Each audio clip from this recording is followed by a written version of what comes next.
Assalamualaikum warahmatullahi wabarakatuh. Mari sama-sama kita panjatkan atas kehadiratnya, yang mana di pagi yang berbahagia ini kita dapat melaksanakan webinar dari Perdosi Cabang Medan dan Banda Aceh terkait dengan masalah neuropathic pain dan stroke. Salam dan salawat kita sampaikan kepada junjungan kita Nabi sallallahu alaihi wasallam yang telah membawa kita ke alam yang penuh kebahagiaan yang tiada tara ini. Yang kami hormati Bapak Ibu dari PT SI yang telah memfasilitasi acara ini, kemudian dari Perdosi Medan, kemudian Prof. Aldi sebagai pemateri juga pada webinar kali ini. Saya akan mempresentasikan tentang neuropathic pain, yaitu a review of neuropathic pain from guideline to clinical practice.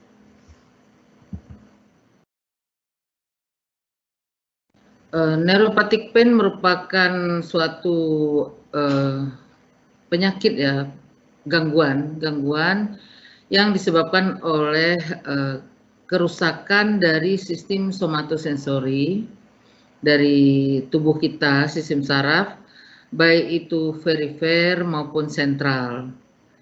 Kemudian populasi yang terkena neuropathic pain diperkirakan 7-10% dari total penduduk dunia, banyak sekali. Dan neuropathic pain ini kasusnya akan terus meningkat sesuai dengan pertambahan populasi penduduk usia tua, di mana tingkat kesehatan suatu negara semakin baik, maka jumlah penduduk usia tua akan bertambah banyak. Kemudian juga meningkat dengan meningkatnya insiden diabetes mellitus. Kemudian neuropathic pain juga akan meningkat dengan meningkatnya survival cancer. Penderita-penderita cancer menjadi lebih panjang masa survivalnya dan tingkat insidensi neuropathic pain juga meningkat. Problem utama yang paling besar pada neuropathic pain sampai sekarang adalah mekanismenya itu belum bisa diketahui secara menyeluruh, sehingga menyebabkan pengobatannya mengalami tidak memuaskan, pengobatannya tidak memberikan hasil yang memuaskan, sehingga outcome-nya itu kurang memuaskan, dan di mana selain itu juga dalam mendiagnosis neuropathic pain itu masih under assessment.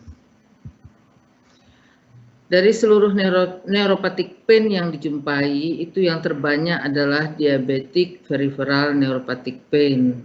Kemudian post-herpetic neuralgia. Di samping neuropathic pain yang lain ada cancer neuropathic pain, kemudian spinal cord injury, kemudian reflex sympathetic dystrophy, multiple sclerosis, post-stroke pain, dan neuralgia trigeminal. Konsep dasar neuropathic pain itu adalah pertama-tama dimulai dari paling bawah, adanya kerusakan dari saraf. Kerusakan dari saraf ini disebabkan bisa oleh metabolik seperti DM tadi, iskemik, hereditary, kompresi, traumatik, toxic, infection, dan immune-related. Kemudian terjadilah mekanisme pengerusakan saraf oleh berbagai sebab tersebut, sehingga dan akhirnya menimbulkan nyeri neuropati. Nyeri neuropati ada yang ongoing nyeri atau spontaneous nyeri, ataupun ada nyeri yang timbul akibat adanya stimulus yang disebut dengan hiperalgesi, allodynia. Allodynia ada allodynia mekanik, cold, dan sebagainya, sehingga timbullah nyeri neuropati. Proses yang dibutuhkan dari kerusakan saraf sampai timbulnya nyeri neuropati itu tidak sesegera mungkin seperti nociceptic pain. Kalau pada nociceptic pain, kalau seseorang terluka, teriris pisau, dalam per sekian detik sudah terasa adanya nyeri, karena misalnya seperti di sini adanya kerusakan injuri dan ini ditangkap oleh nociceptor di sini, kemudian langsung ke sarafnya, ke dorsal root ganglion, ke radik posterior dorsal root ganglion, kornu posterior menyilang ke depan, akhirnya ke talamus sampai akhirnya dipersepsi adanya nyeri. Dan ini sepersekian detik karena kecepatan hantaran saraf tepi itu antara 40 sampai 70 meter per detik. Dimulai dari proses transduksi, kemudian menjadi transmisi, modulasi, dan persepsi. Jadi pada mekanisme, kalau kerusakan itu adalah kerusakan jaringan saraf, bukan kerusakan jaringan di luar jaringan saraf, maka akan timbul suatu mekanisme namanya upregulated. Kemudian kerusakan saraf ini tidak ada orang bulan ini DM, bulan ini nyeri neuropatik. Jadi dibutuhkan waktu, walaupun secara perlahan, tapi pasti akan timbul nyeri neuropati. Memang tidak semua pasien DM mengalami nyeri neuropati, makanya sampai sekarang tuh mekanismenya masih belum diketahui dengan secara pasti. Ternyata tidak semua pasien DM mengalami nyeri neuropati. Terus kita juga harus mengetahui bahwa timbulnya nyeri neuropati akibat kerusakan saraf dari satu kasus ke satu kasus lainnya itu berbeda. Kemudian jurnal-jurnal terakhir mengatakan bahwa timbulnya nyeri neuropati akibat kerusakan saraf sensorik juga bergandengan dengan kerusakan saraf motorik yang berdekatan dengan saraf sensorik tersebut. Jadi mereka berakumulasi antara saraf motorik dan sensorik, kemudian menjadi mekanisme hotspot di daerah tersebut, dan akhirnya terus secara terus-menerus memberikan sinyal ke sistem saraf pusat, terjadilah upregulated. Secara prinsip itu area-area tersebut, kalau pada saraf perifer itu akan terjadi membran hyperexcitability, kemudian adanya ectopic discharge, kemudian pada sentral karena terus terjadi proses stimulasi pada sarafnya, maka juga akan terjadi hyperexcitability pada sistem sentral, kemudian sistem inhibitorinya menjadi kalah dan timbul reorganisasi, sehingga terjadi sensitisasi sentral dan perifer hingga timbul neuropathic pain. Dan mulai dari awal kerusakan saraf sampai timbul neuropathic pain itu membutuhkan waktu ada paling cepat 8 jam, itu paling cepat, dan kerusakannya harus besar hingga beberapa bulan. Ini saya ulangi bahwa pada saraf perifer bisa menjadi membran hyperexcitability, ectopic discharge, dan peripheral sensitization. Pada sistem saraf sentral akan terjadi wind up, yaitu rangsangan yang terus-menerus, menerima rangsangan yang terus-menerus, sentral sensitisasi, dan ada reorganisasi dari serabut saraf dan loss of inhibitory. Jadi kalau saraf itu mengalami kerusakan, maka lambat laun akan timbul sprouting. Jadi sprouting nanti akan timbul percabangan-percabangan baru yang liar, tidak terkoordinasi dengan baik. Pada ujung dari sprouting maka akan timbul neuroma seperti pentolan korek itu, dan di dalam neuroma ini akan timbul satu mekanisme reseptor-reseptor baru atau terjadi akumulasi dari kanal ion natrium, kemudian akan menurunkan nilai ambang dan timbulnya spike, ada ectopic discharge, kemudian akhirnya menuju ke sistem saraf pusat, mulai daerah yang perifer menimbulkan ectopic discharge langsung ke central sensitization. Nah, ini dia kalau pada maka akan timbul aktivitas dari kanal ion natrium yang berlebihan. Kalau pada saraf serabut C yang pengantar nyeri itu sepanjang serabut ini akan terjadi perjalanan impuls, natrium masuk, kalium keluar, natrium masuk, kalium keluar. Kalau pada yang bermelin itu terjadi pada nodus Renfier, natrium masuk, kalium keluar. Dan perjalanan impuls pada serabut yang bermelin itu melompat-lompat, saltatory conduction, dari satu nodus ke nodus lainnya. Ini cara masuknya, itu ada sensor elektrik ya, jadi pintu kanal ion, pintu natrium masuk ke dalam sel itu melalui voltage gate sodium channel, voltage gate natrium channel. Sedangkan ini adalah pada mekanisme yang nociceptor, di mana nociceptor itu akan teraktivasi dengan lepasnya sitokin-sitokin akibat adanya kerusakan saraf. Dan sitokin yang reseptor sitokin ini yang aktif pada permukaan nociceptor ditangkap, dilanjutkan ke pintu kanal ion natrium ini.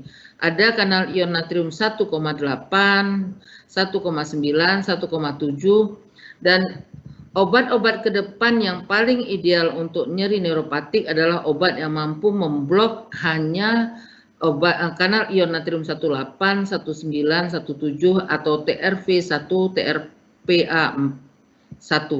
Kalau kelima pintu ini, kelima gate ini bisa diblok sekaligus, ini kita sudah mampu mengobati nyeri neuropati secara memuaskan. Banyak penelitiannya yang dilakukan saat ini untuk memblok hanya khusus kanal ion natrium 19, 18, 17, TRPV1 dan TRPA1.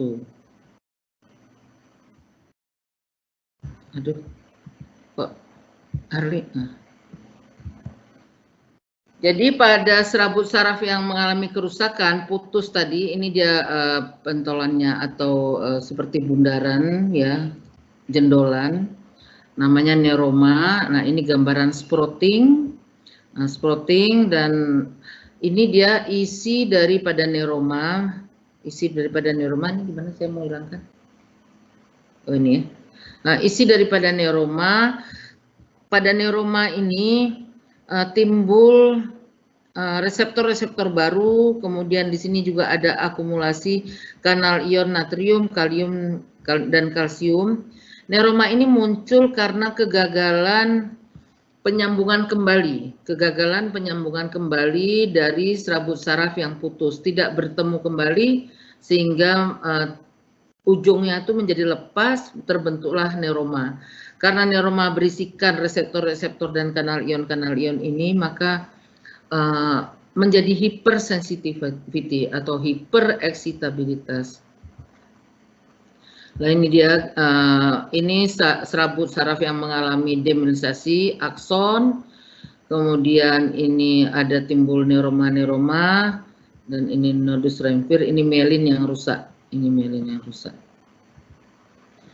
Nah, ini gambaran histologis dari neuroma. Dengan adanya kumpulan-kumpulan neuroma, kemudian di dalam neuroma terjadi akumulasi kanal ion natrium yang merupakan faktor utama perjalanan impuls, maka akan timbul ectopic discharge seperti ini. Makin lama makin banyak. Ada beberapa macam, ada single spike, ada multi spike seperti sisir seperti ini. Nah, ini mekanisme yang lengkap perjalanan aktivasi dari serabut nyeri, yaitu serabut C, alfa delta, alfa beta. Jadi ini gambarannya, jika serabut saraf mengalami jejas, maka tentu serabut saraf ini akan mengadakan remodeling, kemudian akibat remodeling tersebut akan timbul hipereksitabilitas seperti gambaran tadi yang sudah disebutkan, ada sprouting dan neuroma. Dan situ ada akumulasi voltage gate sodium channel yang merupakan aktor mempropaganda atau mengawali adanya impuls saraf. Kemudian menjadi hipersensitivitas atau hipereksitabilitas, maka akan mudah atau sensitif terhadap rangsangan mekanik, termal atau kimia, maka akan timbul alodinia dan hiperalgesi. Dan daerah neuroma tadi akan menyebabkan sensitisasi sentral, sensitisasi perifer, dan terus ada persepsi nyeri pada korteks cerebri. Di samping itu sebenarnya pada daerah kerusakan tersebut juga muncul pelepasan sitokin, bradikinin, CGRD, glutamat, kemudian 5-HT, tapi pada area ini tidak dijumpai nosiseptor sehingga tidak ada yang menangkap lepasan-lepasan sitokin ini sehingga tidak terjadi keluhan-keluhan nociceptic pain. Jadi seseorang pasien dengan stroke di daerah talamus itu akan timbul nyerinya masih menunggu proses dalam rangkaian ini terjadi, dan itu bisa cepat atau paling cepat dikatakan 8 jam, bisa sampai 3 bulan. Karena terjadi kerusakan saraf, tentu akan timbul simptom-simptom. Khusus nyeri neuropatik tidak akan timbul nyeri hanya murni nyeri, tapi diikuti dengan rasa tebal atau rasa gangguan-gangguan saraf lainnya, rasa seperti kesemutan. Jadi tidak tunggal hanya nyeri seperti nociceptic pain. Dia terus akan berjalan nyerinya ongoing pain terus menerus, ataupun ada yang paroxysmal, bisa seperti tajam ya, kemudian seperti sengatan listrik, seperti memegang es, kita memegang es itu rasa tebal. Kemudian ada gejala-gejala lain, gangguan tidur, gangguan emosi, mudah labil ya. Kemudian walaupun jarang bisa dijumpai gangguan otonom. Jadi nyeri simptomnya itu bisa juga seperti tadi sudah disebutkan, adanya evok nyeri neuropati yaitu alodinia, di mana nyeri yang timbul bukan disebabkan oleh suatu rangsangan yang tersakiti, tapi hanya sentuhan atau kena hangat atau kena raba, tapi nyeri yang ditimbulkan itu nyeri, rasa nyeri. Atau hiperalgesi, responnya hanya sekedar kena seperti benda tajam yang sedikit, tapi rasanya seperti kena benda tajam yang sangat luar biasa. Itu akibat tadi hipereksitabilitas sehingga terjadi penurunan nilai ambang. Nah, ini area-area yang timbul nyeri neuropati sesuai dengan jaras-jaras yang terganggu. Kalau pada neuralgia trigeminal jelas pada area wajah, kemudian pada herpes neuralgia postherpetica, pada sesuai dengan dermatom di mana virus herpes itu berada. Kemudian pada simetris polineuropati itu sering pada ujung-ujung kaki dan tangan tapi simetris. Kemudian ini pada radikulopati itu pada area yang terkena, apakah itu C1, C2, apa torakal, itu sesuai dengan perjalanan dermatomnya. Kalau pada spinal cord injury itu akan timbul nyeri pada gangguan sensibilitasnya setinggi apa, maka nyeri itu akan mengikuti sesuai dengan dermatom dari spinal cord injury tersebut. Kemudian pada stroke ini juga sesuai dengan lesi dari stroke tersebut di otak, akan melumpuhkan atau menyebabkan gangguan daerah mana, maka nyeri juga mengikuti dari lokasi tersebut.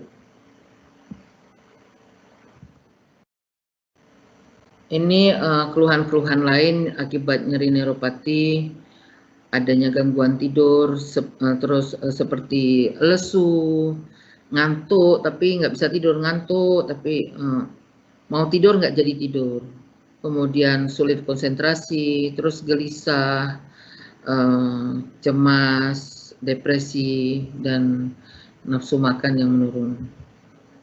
Dalam kita mengasesmen nyeri neuropati, kita harus jeli terhadap keluhan-keluhan nyerinya, kemudian kita harus kejar penyebab-penyebabnya, apakah sudah terdiagnosa penderita kanker, sudah terdiagnosa penderita diabetes mellitus, atau nyeri pinggang, atau CTS, atau herpes, semua kita cari selain keluhan nyeri tersebut. Sekali lagi saya ingatkan, nyerinya itu tidak single, tapi berdampingan dengan gangguan-gangguan saraf tepi lainnya, misalnya kebas, tebal, kesemutan, itu bergandengan.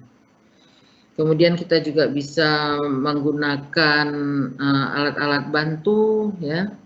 Alat bantunya bisa pemeriksaan kecepatan hantaran saraf tepi, pemeriksaan kecepatan gangguan saraf sensorik, yang kalau penelitian itu sering sampai biopsi kulit, ya. Kemudian jangan lupa juga pemeriksaan darah yang berkaitan dengan penyebab, dan pemeriksaan imaging yang berkaitan juga dengan penyebab, apakah itu cancer atau DM atau cervical syndrome atau low back pain dan sebagainya. Jadi itu langkah-langkah yang harus kita lalui sebelum kita melakukan diagnosis neuropathic pain. Dalam mendiagnosis kita juga harus mengetahui berapa berat nyerinya, skalanya. Biasanya nyeri neuropati skala nyerinya tidak seberat nyeri nonsiseptik, seperti misalnya patah tulang, itu nyerinya lebih berat daripada nyeri neuropatik. Seperti misalnya sakit gigi, itu nyeri neuropatik jarang. Cuman memang kalau rasa seperti kesetrum listrik itu lumayan agak tinggi fase-nya atau numeric rating scale-nya, tapi dia sesaat, tidak selalu tinggi seperti sakit gigi. Mungkin kalau sakit gigi semua kita pernah rasa, ya. Kalau pada anak-anak kita melihat wajahnya, apakah sampai menangis kuat atau masih bisa tersenyum. Obat-obat konvensional yang digunakan selama ini untuk menangani nyeri neuropati itu bekerja bisa pada beberapa titik. Pada dasarnya adalah kita harus memblok perjalanan impuls saraf agar tidak sampai ke otak sehingga tidak timbul persepsi nyeri. Jadi kita bisa blok mulai dari saraf perifernya sendiri, bisa dengan lokal anestesi, topikal, antikonvulsan atau triklisiklik antidepresan atau opioid, bisa juga di dorsal cornu posterior, ya. Kemudian bisa juga sepanjang spinal cord, bisa sampai di otak. Pada dasarnya jangan sampai otak mempersepsikan ada nyeri. Bagaimana hasilnya selama ini? Ini hasilnya rata-rata itu tidak bila mencapai penurunan nyeri lebih dari 50% itu sudah sangat menggembirakan. Belum ada obat yang mampu menghilangkan nyeri neuropati sampai 100%. Dan inilah menjadi tantangan dimanapun untuk dilakukan riset tentang pengobatan nyeri neuropati, karena mekanismenya masih merupakan kesempatan yang masih terbuka untuk dihubungkan dengan pengobatan nyeri neuropati. Seperti kita ketahui, ini rasanya sudah sangat diketahui, first line yang sekarang sangat banyak digunakan itu adalah golongan-golongan pregabalin, gabapentin, kemudian trisiklik antidepresan, SRI, ataupun topikal lidokain. Second line-nya opioid. Opioid itu dia memblok mu reseptor pada otak, jadi sering dipakai pada cancer pain. Kemudian yang pilihan ketiga itu biasanya carbamazepin, lamotrigin, ortabazepin, dan lainnya. Ini non farmakologis, ya. Bisa digunakan akupuntur, biofeedback, relaksasi, dan CBT. Kemudian elektrik yang ditempel pada kulit sesuai dermatomnya yang sering disebut dengan TENS. Kenapa kita harus bicarakan metilkobalamin? Karena metilkobalamin merupakan obat yang mempunyai daya regenerasi saraf.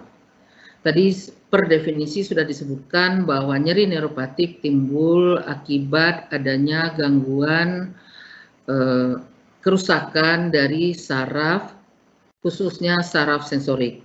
Saraf motorik bisa juga ikut rusak, tapi karena saraf motorik bukan penghantar nyeri, maka tidak timbul nyeri.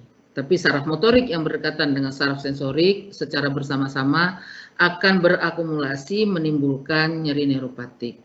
Dan metilkobalamin saat ini sudah sangat luas digunakan baik pada kasus-kasus neuropati maupun kasus-kasus saraf lainnya. Jadi awalnya itu sebenarnya untuk neuropati untuk meregenerasi saraf. Metilkobalamin ini mempunyai gugus metil pada kobalaminnya.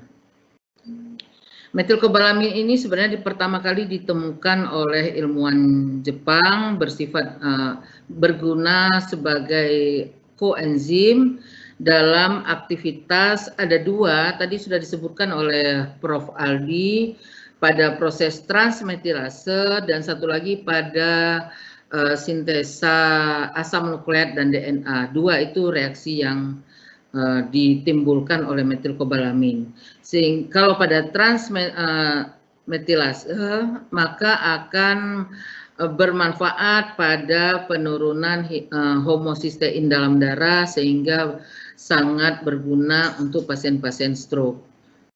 Dan telah dibuktikan oleh ilmuwan bahwa dengan pemberian metilkobalamin pada neuropatic pain dapat menurunkan nyeri dari neuropatic pain tersebut. Ada tiga bentuk kobalamin, ada metilkobalamin, ada hidroksikobalamin, dan ada cyanokobalamin.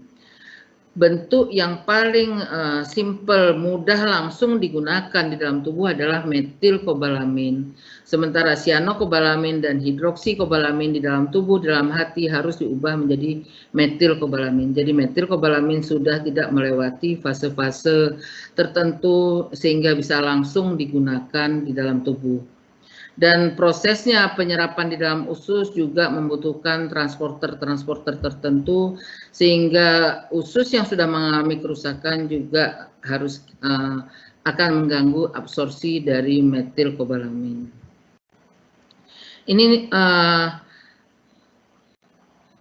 Ini adalah reaksi dari metilkobalamin di mana dalam proses pembentukan protein. Proses pembentukan DNA.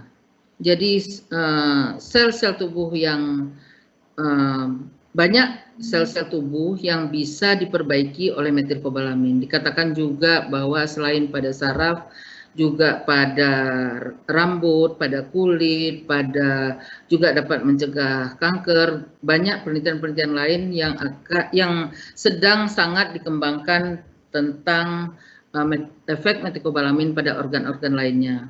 Jadi di sini metilkobalamin akan mengubah 5 metil tetrahidroksifolat menjadi 4 atau tetrahidroksifolat sehingga proses ini berperanan pada sintesa DNA. Dan tadi sudah disebutkan banyak penelitian-penelitian yang disampaikan oleh Prof. Aldi.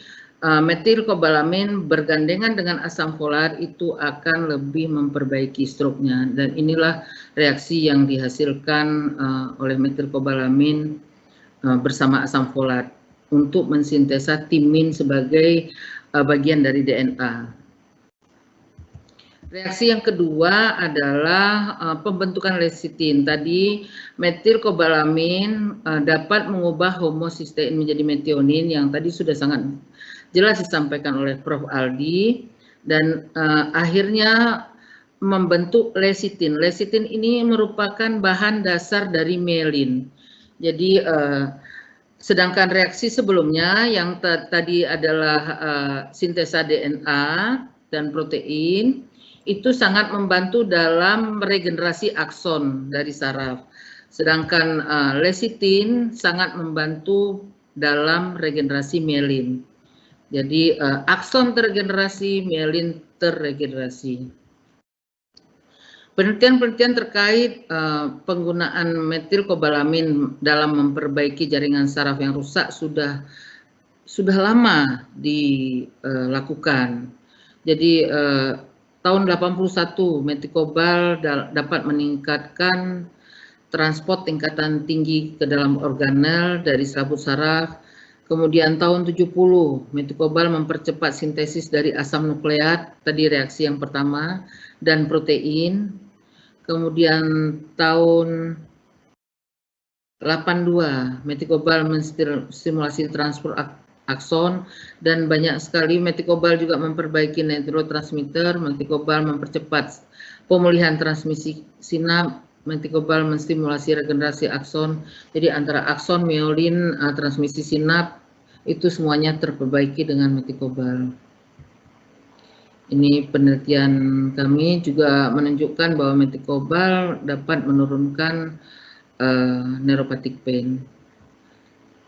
Ada juga penelitian yang dilakukan di Cina, jadi pada dorsal root ganglion dilihat spike-nya, ectopic discharge-nya pada tikus, kemudian diikuti setelah pemberian metilkobal, amplitudo dari spike tersebut, ectopic discharge langsung menurun. Beda dengan kelompok yang tidak diberikan metilkobal. Jadi sebagai kesimpulan bahwa neuropathic pain masih merupakan problem kesehatan yang besar karena mekanismenya yang belum diketahui dengan sempurna, sehingga penata laksanaannya masih belum memberikan hasil yang memuaskan. Masih ada tempat dan untuk obat-obat regenerasi saraf seperti metilkobal dalam mengurangi nyeri neuropatik. Demikianlah presentasi dari kami, semoga bermanfaat. Kesempurnaan itu milik Tuhan dan kekurangan adalah milik kita manusia. Lebih kurang mohon maaf, wabillahi taufiq wal hidayah. Wassalamualaikum warahmatullahi wabarakatuh.